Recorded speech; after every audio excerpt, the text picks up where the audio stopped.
A day in the life of a Roman soldier started the same way every single morning.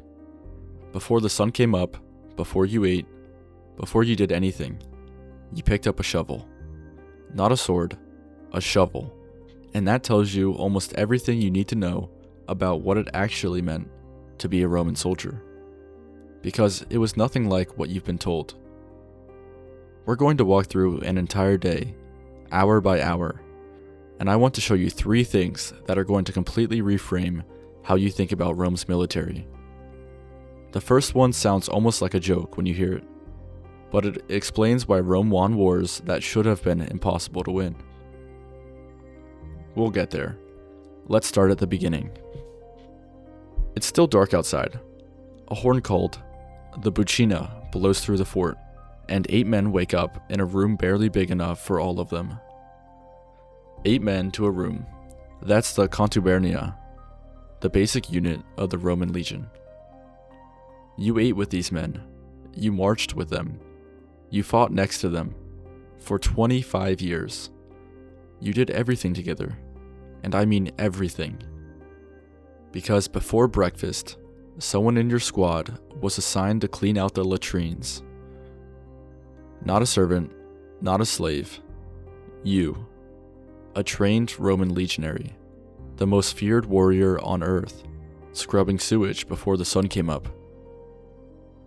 The empire wasn't built in a day, but apparently it was cleaned in one. Now, discipline in the Roman army was not a suggestion.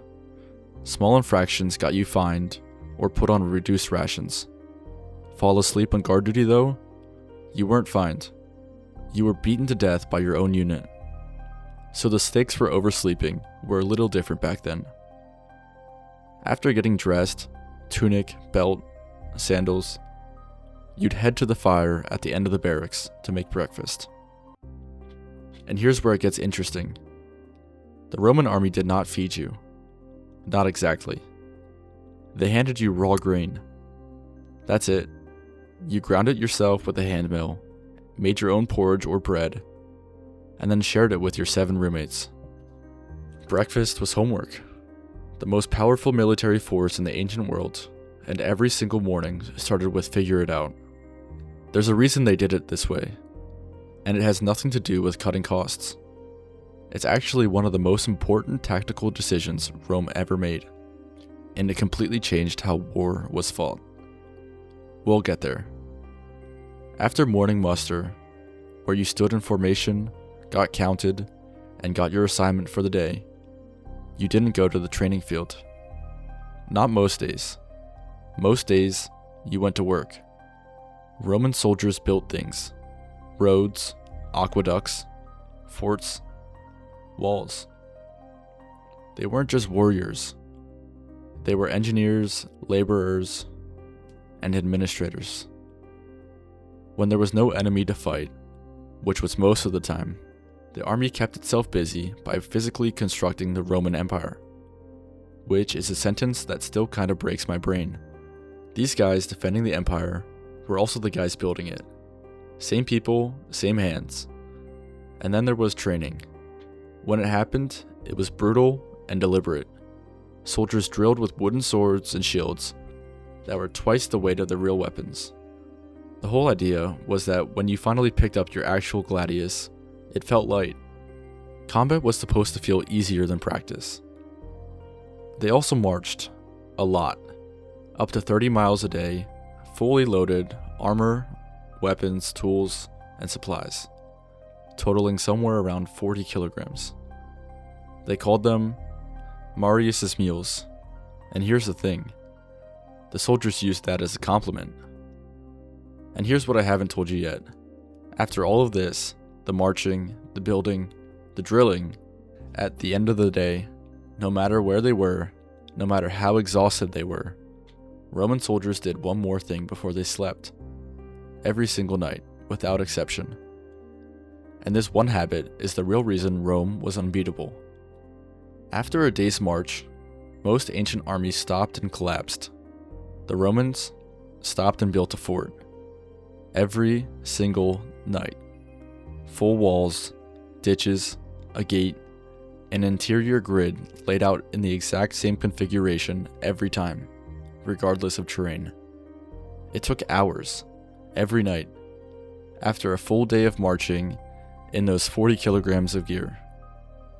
And now you understand why they were making their own food. Because an army that can feed itself is an army that can go anywhere. No supply chain, no kitchen, no dependency on cities or roads or anyone else. You carry what you need, you build what you need, and you keep moving. Other armies needed infrastructure to survive. Roman legions could operate deep in hostile territory for months because they were completely self-sufficient. That was the whole point of raw grain. That was the tactical decision. After the camp was built and the food was cooked, the evening was the most social part of a Roman soldier's day. They drank something called pasca, a mixture of water and wine vinegar, which sounds like a punishment, but was genuinely one of the smarter things they did. The acidity killed bacteria in the water that would otherwise make you sick. It kept soldiers healthy on a long campaign in unfamiliar places. They also wrote letters home. Soldiers stationed in Vindolanda, a Roman fort on Hadrian's Wall in Britain, left behind writing tablets that survived 2,000 years. And when historians finally translated them, they found letters about leave requests, complaints about the cold, and at least one soldier writing home to ask for more socks. A guy stationed at the edge of the known world, surrounded by enemies 2,000 years ago, and his biggest concern was his feet. Honestly, fair enough. Here's what I keep coming back to when I think about Roman soldiers. They're sold to us as this unstoppable war machine, and they were. But the thing that actually made them unstoppable wasn't the weapons or the tactics or even the generals. It was the routine. Wake up before dawn, clean the latrines, make your own food, march 30 miles, build a fort, go to sleep, and do it again. For 25 years. And when you finally retired, if you survived, Rome gave you land, a pension, and sometimes citizenship if you didn't already have it.